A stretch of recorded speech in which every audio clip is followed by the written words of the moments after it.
Hey Pete, how's it going? Good. How are you doing, Melissa? I'm not too bad. So, we're out here on this gorgeous day. Sun is shining, the water's flowing. What are we doing?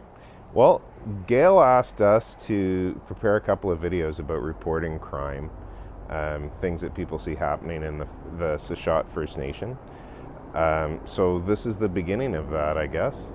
Cool. So, when people make a report because for whatever reason, they know that maybe there's something going on that's not right, or maybe they're in an uncomfortable situation that they're not too sure what to do. What does that look like on the phone, or what does that look like? First off, I have an expression I use with kids all the time, and I think it's an easy expression to extend into the community.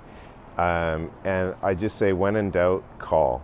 When in doubt, shout it out. Call either the non-emergency line, which is 723-2424, or 911 if it's an emergency.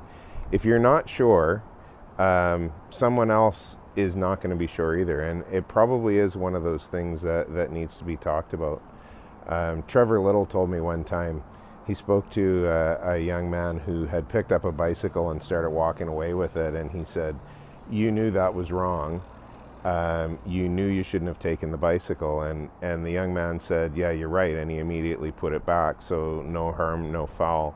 And in the same way, when that call needs to be made. Unfortunately, that call sometimes seems like a voicemail jungle. You make the call, and when you finally talk to a person, they have 100 different questions for you, and sometimes the questions are frustrating when you really just want the police to come and deal with the situation. And unfortunately, that's a system we have, and it works that way just because sometimes the police officers that are working on the road are so busy that they need the dispatcher to get as much information as they possibly can before they dispatch the call. So that's really what that's about, is just trying to find all that information. That totally makes sense. So after you make the call and you kind of wait and stuff like that, what does that look like? Like, is there kind of an expected time, do you think, or does it vary depending? Like, what does that look like? It's an awful lot like what you see happening in emergency rooms. They call it triaging. So every call gets a priority rating, a call from 1 through to 4. So 1 would be something like lives are in danger, or something is that the police have to deal with right now. And 4 is something that in the dispatcher's mind, it can probably wait until Monday morning. It's a very, very low priority situation, and the dispatchers will normally try to tell you where you fall in that triage, whether it's going to be a 1, 2, 3, or a 4. If it's a 1, you're going to hear sirens as soon as you won't even be off the phone, and you'll hear sirens going off in the distance on their way to get to you. If it's a 4, you might not see someone until the next day. And that's not always within our control as police officers. Sometimes that's the dispatchers and their center that's making those decisions. Some waits are longer than others, and if you feel like it's an unreasonable amount of time to wait, call back. Don't be afraid to make that call and say, this is what's happening. I'm updating you on what's happening now. Any idea when the police officers will be here? And sometimes that changes a priority. Something that the dispatcher perceived to be a 4, maybe it's really a 2, and they didn't get it that way from the phone call. But by you phoning back, they can understand that it's a more urgent situation than they thought it was. Right. Yeah.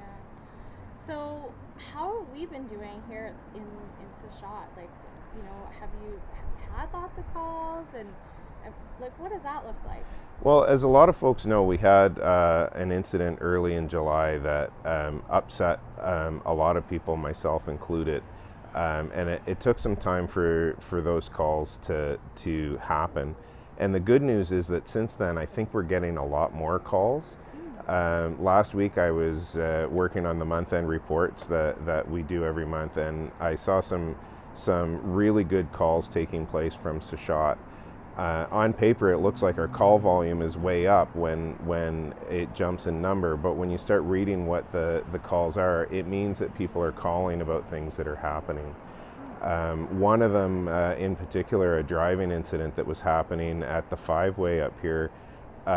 It was interesting because we found out later that that vehicle was doing exactly the same behavior in a lot of different places, but the only call that came in that night was from Tseshaht. So I was pretty happy to see that we're calling.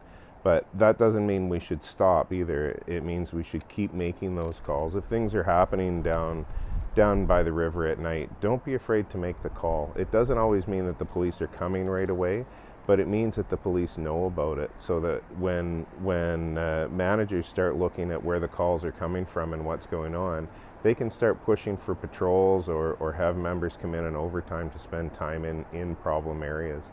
At the end of the day, we don't want people getting hurt and we don't want property getting destroyed. Awesome.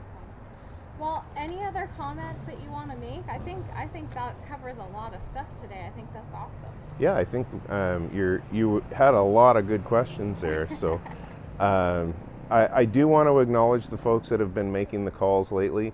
I know it's not easy to step outside your comfort zone and step into that voicemail jungle that's on the other side of the phone. But thank you so much for doing it and keep doing it. It means a lot. Awesome. Thanks, Pete.